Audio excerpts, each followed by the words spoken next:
quick question, is any Spanish language media here? Any hands raised? Okay, good. So Martin Estrada, U.S. Attorney, will be first speaker. He'll be followed by Los Angeles Police Chief Dominic Choi, followed by DEA Administrator Ann Milgram, and then Matthew Shields, the Acting Inspector in Charge, the United States Postal Inspection Service, Los Angeles Division.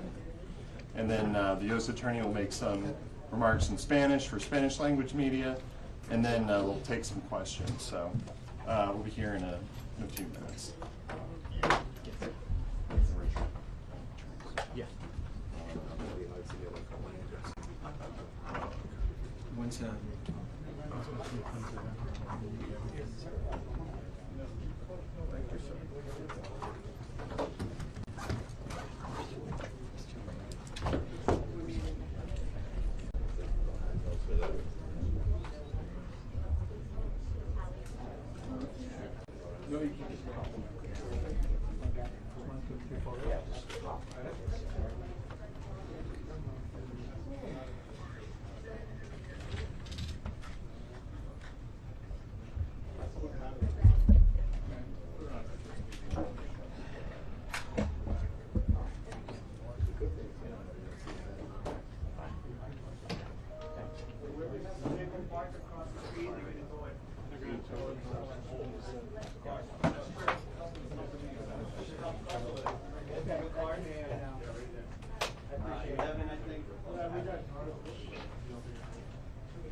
Okay, thanks.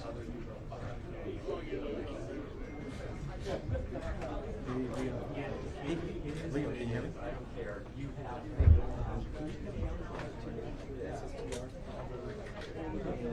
Just go straight to the control panel.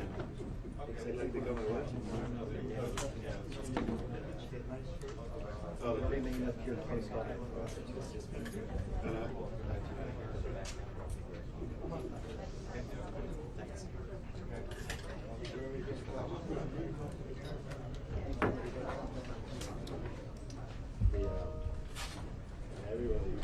Okay, this will be the final audio check in the white balance.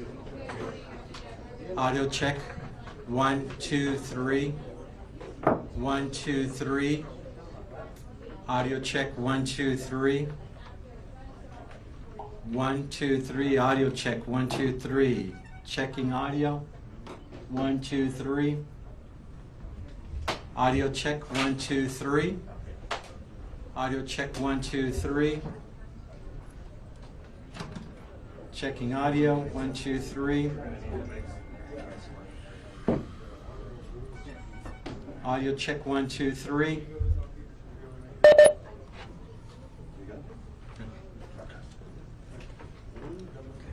They should be able to hear us now.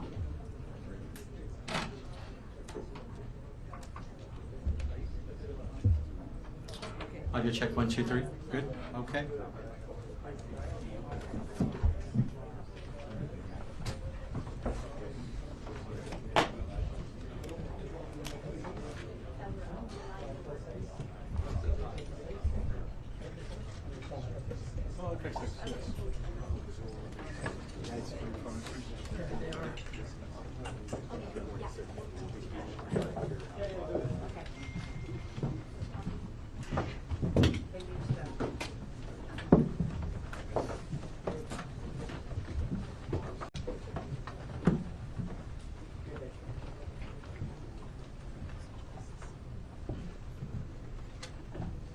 Good morning. My name is Martin Estrada. I'm the United States Attorney based in Los Angeles.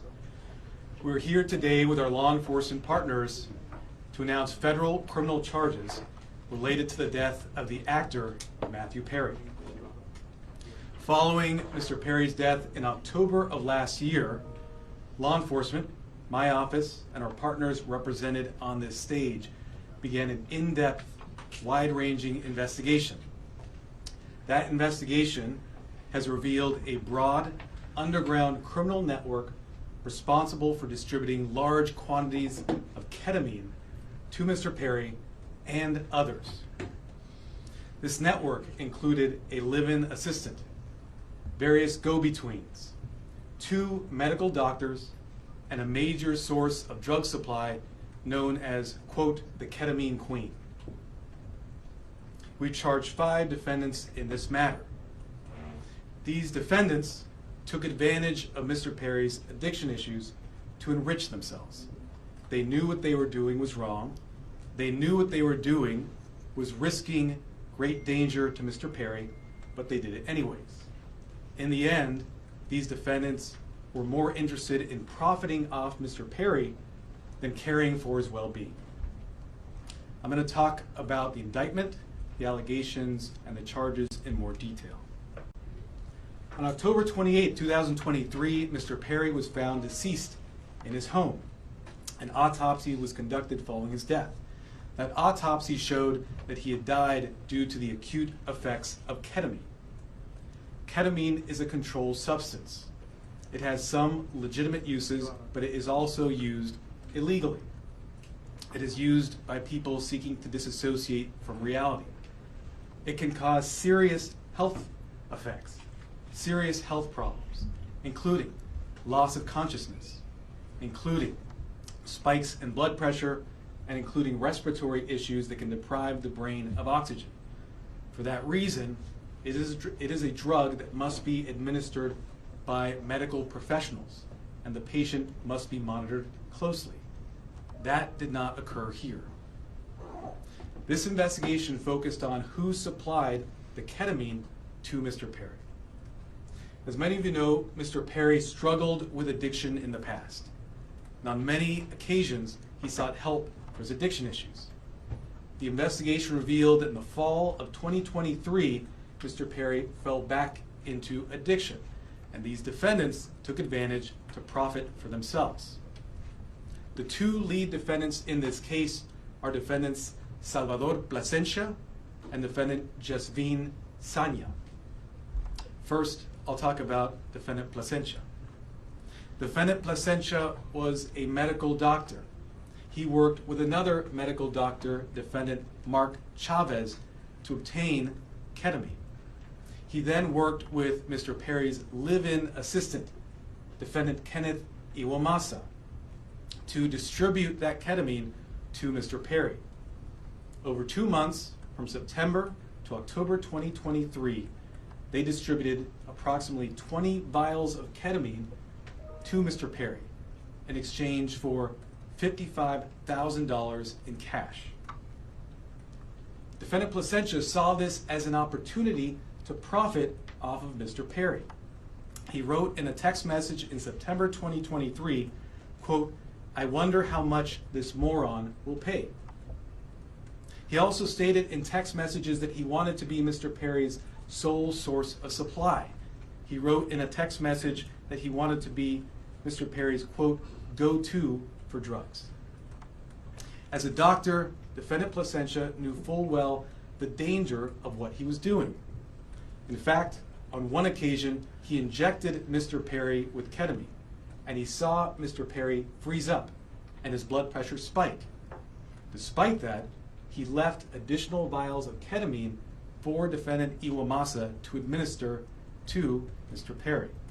Of course, defendant Iwamasa had no medical training to speak of. Defendant Plasencia knew what he was doing was harming Mr. Perry. He had spoken to another patient in mid-October 2023, and he told that patient that Mr. Perry was spiraling out of control with his addiction. Nonetheless, defendant Plasencia continued to offer ketamine to Mr. Perry. Likewise, defendant Sanya knew what she was doing was harming defendants and also Mr. Perry. She took advantage of Mr. Perry by selling large amounts of ketamine to Mr. Perry over a 2-week period in October of 2023. She sold approximately 50 vials of ketamine for approximately $11,000 in cash. She worked with a broker, defendant Eric Fleming, and also the live-in assistant, defendant Iwamasa, to distribute this ketamine. Sonia and the broker, defendant Fleming, saw this as an opportunity to profit off of Mr. Perry. In a text message, the broker wrote, quote, "I wouldn't do it if there wasn't a chance of me making some money for doing this." Defendant Sonia sold the batch of ketamine that resulted in Mr. Perry's death on October 28th. Officers later searched defendant Sonia's home. During that search, they found what amounted to a drug-selling emporium.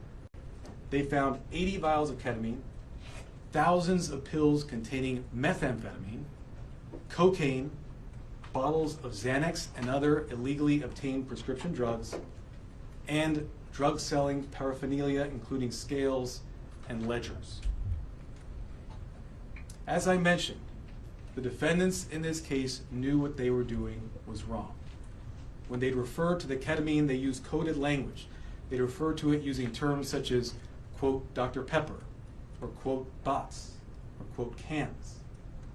Also, defendants Placencia and Chavez, as medical doctors, knew full well this was not the proper way to administer ketamine, and they even talked about that in their exchanges.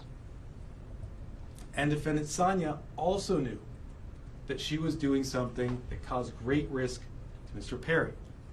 In fact, during this investigation, we learned that several years before, in 2019, defendant Sonia had sold ketamine to another customer. That person died the same day. And a family member of that person sent a message to defendant Sonia telling her the cause of death was ketamine. Nonetheless, defendant Sonia continued selling drugs, including the ketamine that ultimately killed Mr. Perry. That other victim was a person named Cody McLaurin. He died in 2019. As a result of this investigation, we have filed a drug distribution charge related to the death of Mr. McLaurin. After Mr. Perry died, these defendants tried to cover up what they had done. On October 28th, after reading news reports of Mr. Perry's death, defendant Sonia wrote a text message to defendant Fleming saying, quote, delete all our messages. Likewise, after Mr. Perry's death, defendant Placencia falsified medical records and notes to try to make it look like what he was doing was legitimate. It was not. We have filed numerous federal charges against the 5 defendants. These charges include conspiracy to distribute ketamine, distribution of ketamine resulting in death, maintaining drug-involved premises for that drug-selling emporium the defendant Sonia had, altering and falsifying records related to a federal investigation for those false medical notes and records that defendant Placencia made, and multiple other drug trafficking counts. Of course, the defendants are presumed innocent until proven guilty. The penalties these defendants face are very significant. With regard to defendant Placencia, the statutory maximum sentence he faces is 120 years in federal prison. With regard to defendant Sonia, the statutory maximum she faces is life imprisonment. By filing these extensive and serious charges, we are sending a clear message. If you are in the business of selling dangerous drugs, we will hold you accountable for the deaths that you cause. This is nothing new for us. Since 2022, my office has filed over 60 cases against drug dealers who've caused the death of another person. These cases are known as death resulting cases. They are labor-intensive cases, and we work with our law enforcement partners, including ones represented here today, to bring those cases. Our office is a national leader in bringing those cases. They're very important because every victim's life counts. If you are in the drug selling business and you're selling dangerous drugs, you are playing roulette with other people's lives, just like the 5 defendants here did to Mr. Perry.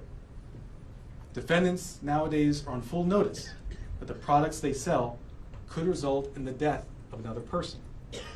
Therefore, if you're in the drug business, and despite these risks you continue in the drug business, you are pushed by greed to gamble with other people's lives, be advised, we will hold you accountable. I want to thank our partners in this case, the Los Angeles Police Department, the Drug Enforcement Administration, and the U.S. Postal Inspection Service. These investigators did a phenomenal job digging into the case, looking at every angle to develop a case, a strong case, against not only those who killed Mr. Perry, but also Mr. McLaury. I want to note that these cases are important and will continue to collaborate with our law enforcement partners to bring them, to ensure that justice is brought to every victim. And finally, let me thank the prosecutors responsible for the investigation and the prosecution of this case. Those are Assistant United States Attorneys Ian Yanello and Xiaohan Tsai. And now I'd like to introduce Chief of Los Angeles Police Department, Dominic Choi. All right. Good morning, and thank you, Martine. You know, while it's tragedy that brings us all here together, I'm happy to stand here knowing that these dangerous individuals are no longer on the streets and they won't be able to harm anyone else. The Los Angeles Police Department and our partners here today, we're committed to investigating all cases like this, and it's regardless of someone's background or socioeconomic status. And just with all of our cases, this investigation was done impartially.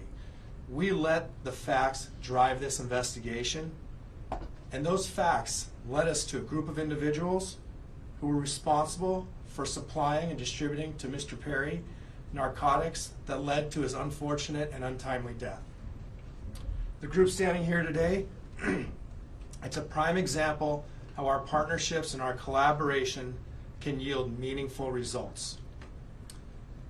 I want to thank LAPD, our Robbery Homicide Division, who is standing in the back there, the U.S. Attorney Martin Estrada and his team, the DEA and her team, as well as the U.S. Postal Inspection Service and their team for their hard work, diligence, and real patience. Now, I know people think this took a long time, but there was a lot of work, a lot of investigative strategies that went into this to make sure that there's a solid case and that we can pursue this in the courts.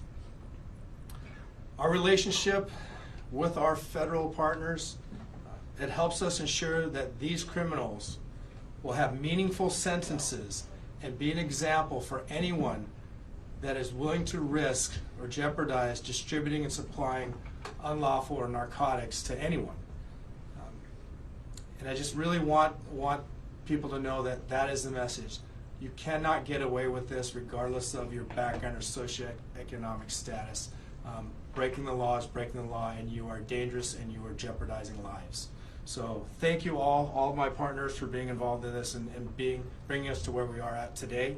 And at this time, I'd like to introduce DEA Administrator Ann Milgram.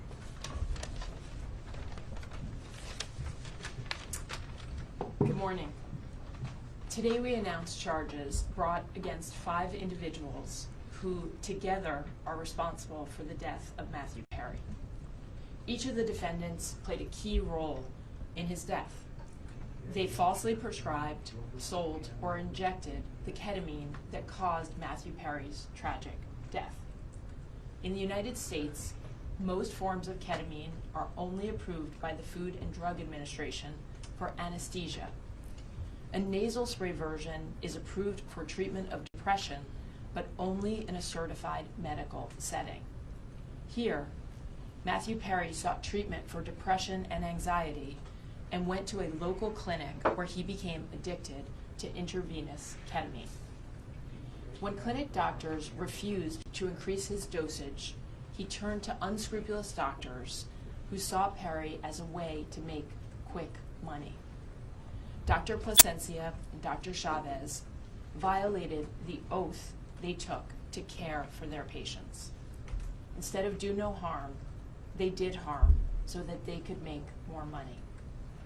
Without performing any medical evaluation or monitoring, They supplied Matthew Perry with large amounts of ketamine in exchange for large sums of money, charging Perry $2,000 for a vial that cost Dr. Chavez approximately $12. As Matthew Perry's ketamine addiction grew, he wanted more, and he wanted it faster and cheaper. That is how he ended up buying from street dealers who sold the ketamine that ultimately led to his death. In doing so, he followed the arc that we have tragically seen with many others, whose substance use disorder begins in a doctor's office and ends in the street. Perry turned to his street dealer, Eric Fleming, who sourced his ketamine from a drug trafficker known as the Ketamine Queen, Jasveen Sangha. The ketamine supplied by Sangha would ultimately be the dose that took Matthew Perry's life. Sangha knew that the ketamine she supplied could be deadly, since in 2019 she had sold ketamine to Cody McLaury, who died at the age of 33. But despite this knowledge, she continued to sell ketamine and methamphetamine throughout Los Angeles. Matthew Perry's journey began with unscrupulous doctors who abused their position of trust because they saw him as a payday, and it ended with street dealers who sold him ketamine in unmarked vials. The desperation that led Perry to these individuals was not met with help, as it should have been from the doctors, but instead it was met with exploitation. Exploitation by those who should have guided him toward help. This betrayal of trust is at the heart of this tragedy. Since 2023, DEA has investigated nearly 500 drug poisoning and overdose cases just like Matthew Perry's. We run a national initiative known as OD Justice, where we work with our state and local law enforcement partners to conduct investigations after someone has passed away.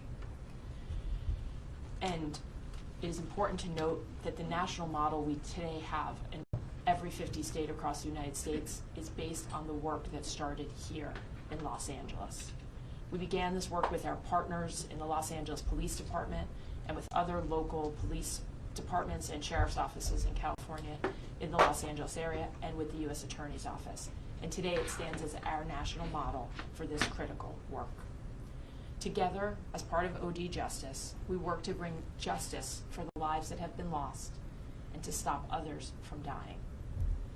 Regardless of the size or scope of a drug distribution network, the DEA will work nonstop to uncover and disrupt this illegal activity, and in this case, the deadly activity. I want to close by noting that Matthew Perry's death is not just a tragic overdose. After his 2020 book openly discussed his struggles with substance use disorder, Matthew Perry told podcast host Tom Power that he would prefer to be remembered for helping people rather than for his work on Friends as Chandler Bing. And so perhaps what has happened and the tragic details that we are discussing today can help others and save lives. I want to thank the Los Angeles Police Department, the United States Postal Inspection Service, and the United States Attorney's Office in the Central District of California for their tremendous partnership and their outstanding dedication to this case.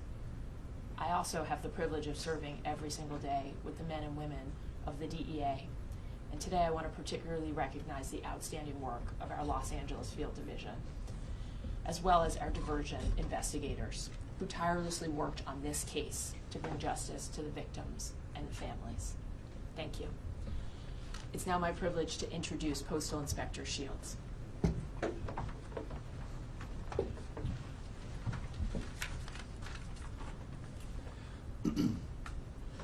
Good morning, and again, welcome. I'd like to thank U.S. Attorney Martin Estrada for his tireless dedication to protecting the residents of the Central District of California and his partnership with the Postal Inspection Service. As the nation's oldest law enforcement agency, the Postal Inspection Service has had a long, proud, and successful history of combating criminals who misuse our nation's postal system and cause harm to our employees and customers. This is our mission. In this case, our agency, in partnership with the Los Angeles Police Department, the Los Angeles Drug Enforcement Administration and the U.S. Attorney's Office worked to seize, search, and analyze evidence that has culminated in arrests and a dismantling of the group that is responsible for providing the ketamine and the reported contributed to the death of Matthew Perry.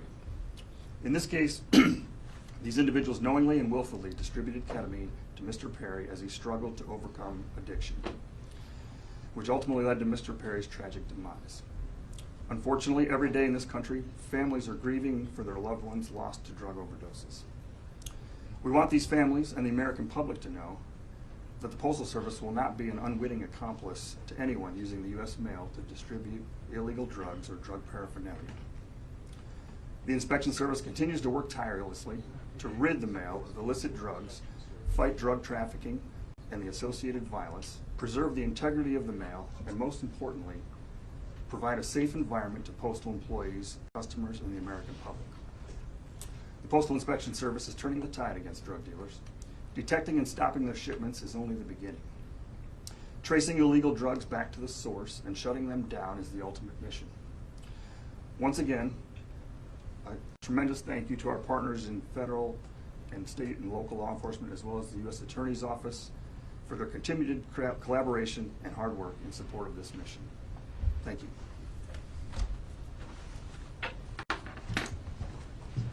I'll now do brief remarks in Spanish, and then we'll do questions and answers. Where are the Spanish language reporters? Hold up your hands. Okay, great. Hoy anunciamos cargos criminales federales en conexión con la muerte del actor Matthew Perry. Nuestra investigación ha revelado una gran red criminal responsable por el tráfico de ketamina en grandes cantidades. Esta red incluía a un asistente personal para el señor Perry, 2 médicos y una narcotraficante conocida como la reina de la ketamina. Hemos archivado cargos federales contra 5 acusados. Estos acusados vendieron ketamina al actor Matthew Perry y vendieron ketamina en grandes cantidades, 70 viales de ketamina. Estos acusados sabían que lo que hacían era muy peligroso. Hablaban en palabras codificadas. Estos acusados sabían que lo que estaban haciendo causaba un riesgo al señor Perry. Por supuesto, 2 de ellos eran doctores, médicos. Pero, sin embargo, estos acusados siguieron vendiendo ketamina al señor Perry. A estos acusados les importaba más el efectivo que la vida humana. Desde 2022, mi oficina ha archivado más que 60 casos contra narcotraficantes responsables por la muerte de otra persona. Estos casos son muy importantes porque la vida de cada víctima es importante. Con todos esos casos, como en este caso, mandamos un mensaje muy claro. No vamos a tolerar a los narcotraficantes que apuestan con las vidas de otras personas. We'll now do question and answer. Any questions? Yes. My first question is, the person that found Matthew Perry in the hot tub, is that also one of the people who's being charged in this case? Is that the assistant? I didn't hear that. Can you repeat the question? Yes, the person, the assistant that's being charged in this case, is that also the person that found Matthew Perry in the hot tub? So the personal assistant we charged is Defendant Kenneth Iwamasa. He was the one live-in assistant for Mr. Perry. Is he the one that Yes. found him in the hot tub? Yes. The doctor, when the patient tragically died in 2019, did law enforcement look into that death when they found out the patient died? I can't comment on that. What I can say is that through this investigation, we were able to connect Defendant Sonia to that death in 2019 and file a charge related to that to vindicate the victim, Cody McCoy. Are there any details about this? Yes. Can you talk a little bit about, and maybe this is for DA Administrator Milgram, but can you talk a little bit about the line between legitimate ketamine therapy treatment and was, Matthew Perry ever receiving legitimate ketamine therapy treatment? And then when did that cross over? Were the defendants involved in that clinic where he was receiving legitimate treatment, if that's the case? So let me say this. Yes. In this case, we are not talking about legitimate ketamine treatment. We're talking about 2 doctors Okay. who abused the trust they had, abused their licenses to put another person's life at risk. 5 defendants who, as I mentioned, knew what they were doing was wrong. In fact, one of them had sold ketamine that resulted in the death of another person in 2019. But Nothing was he about ever nothing in? about what we see today was legitimate, and that's why we filed criminal charges. Was he ever in? Yes. Is this the beginning of an enforcement effort specifically against ketamine? I know you mentioned past cases, the 60 cases, and DEA mentioned it as well. Is there going to be a focus specifically around ketamine? I think what you've seen is that this is not the beginning, but a continuation of an enforcement effort against synthetic drugs of all kinds. Synthetic drugs, ketamine, but also methamphetamine, fentanyl, are killing people each and every day. We in law enforcement and with the U.S. Attorney's Office are on a campaign to address this and send a message that if you sell drugs, it results in the death of another person, the consequences will be severe. Any details about the search warrant? ¿Nos puede decir de los doctores que fueron detenidos? Hay 2 doctores que son los acusados en este caso, el doctor Plasencia y el doctor Chávez. Los 2 están acusados en este caso. El doctor Plasencia fue arrestado hoy en la mañana. El doctor Chávez ya ha sido preso y también ya ha declarado su culpabilidad. Any details about the search warrant as to when it was executed, besides the drugs, any other items that may have been seized or recovered? So with regard to defendant Sanya, that search warrant was executed earlier this year. During that search, as I mentioned, we found not just 80 vials of ketamine, thousands of pills containing methamphetamine, cocaine, bottles of Xanax and other illegally prescribed drugs, and drug-selling paraphernalia. As I mentioned, it was a drug-selling emporium. You have your hand up in the middle. Yes, Nikki Smith with Entertainment Tonight. Are there any other celebrities involved in this investigation, and if so, who? I've mentioned the defendants in this case. We have 5 defendants. The lead defendants are defendants Josephine Sanya, Salvador Plasencia. We also have defendants Mark Chavez, another medical doctor. We have defendant Kenneth Iwamasa and defendant Eric Fleming. We look at the evidence, we see where that goes. We don't charge people based on whether they're celebrities or not celebrities. We charge them based on the evidence. I think what my colleague here was getting at before is in the autopsy report that was made public about his death, there were 2 physicians who were listed as being involved in Mr. Perry's treatment prior to his death. One of them was involved in what appeared to be legitimate therapeutic use of ketamine. Is there any indication that the people who were doing the off-label recreational use were connected with the legitimate therapy he was getting at any point? And So then what I'll second- tell you is, Yeah. before we get to your second, what I'll tell you is that in our cases, we go where the evidence leads us. We also respect patient privacy. What I will say is an autopsy was conducted. That autopsy showed Mr. Perry died as a result of the acute effects of ketamine. I won't go into further detail about Mr. Perry's personal history. Okay. Yes. And then Were any of the 5 charged on your radar prior to Perry's overdose? I can't comment on that. What I will say is the investigation is ongoing, but what we're announcing today are serious federal charges against these 5 defendants, supported by an extensive investigation. Sir, can you clarify the relationship? This that woman Chavez- had been patiently had her hand up. Yes. Yes, Chavez was detained. When was he detained, and was it related to this case as well? Defendant Chavez is a defendant in this case. Right. We filed this morning a plea agreement for defendant Chavez. So he's already not entered, but we have a filed plea agreement for him. 2 other defendants, defendant Iwamasa, have also signed plea agreements. That plea agreement has been entered. And defendant Fleming has signed a plea agreement. That plea agreement has been entered. As I mentioned, the 2 lead defendants in this case are defendants Plasencia and defendant Sanya, who were arrested this morning. Yes, sir. There were reports. No, there's the patient man behind you. Yes, sir. Fiscal, ¿nos puede identificar a los 5 detenidos y nos puede relacionar cómo comenzó la investigación con la reina de la ketamina en el 2019? Sí, hay 5 acusados y ya nombré los acusados. Hoy en la mañana 2 fueron arrestados. Fue la acusada Sanya y el acusado Plasencia, que fue un doctor médico. Sir, can Yes. Yeah, there were reports this morning that the investigation could have uncovered other Hollywood celebrities who may have been buying from this same network. Is that accurate? And can you give us any sense of the customers that they were dealing with? So I can't comment on reports that are out there, their accuracy or inaccuracy. What I can tell you are the facts that we developed through our investigation. Those facts are what I've related to you this morning. Yes? You mentioned the queen of ketamine out of North Hollywood. What does that actually mean? How big was the network of people to whom she was selling narcotics and specifically ketamine? What I can say about defendant Sonia, known as the ketamine queen, was that she was a major source of supply for ketamine to others as well as Mr. Perry. I think the fact that we searched her house and found a drug selling emporium, including 80 vials of ketamine, would strongly suggest she was selling to many other individuals. Can you give a number? Dozens, tens? I cannot, unfortunately, number, no. Any evidence as far as if not You, outside let me, the gentleman there in the back. Extra TV, what has been Matthew's parents or family's reaction to the news coming out today? So I won't comment on specific statements made by victims' families. We value confidentiality. What I will say is that the work of our office is victim-driven.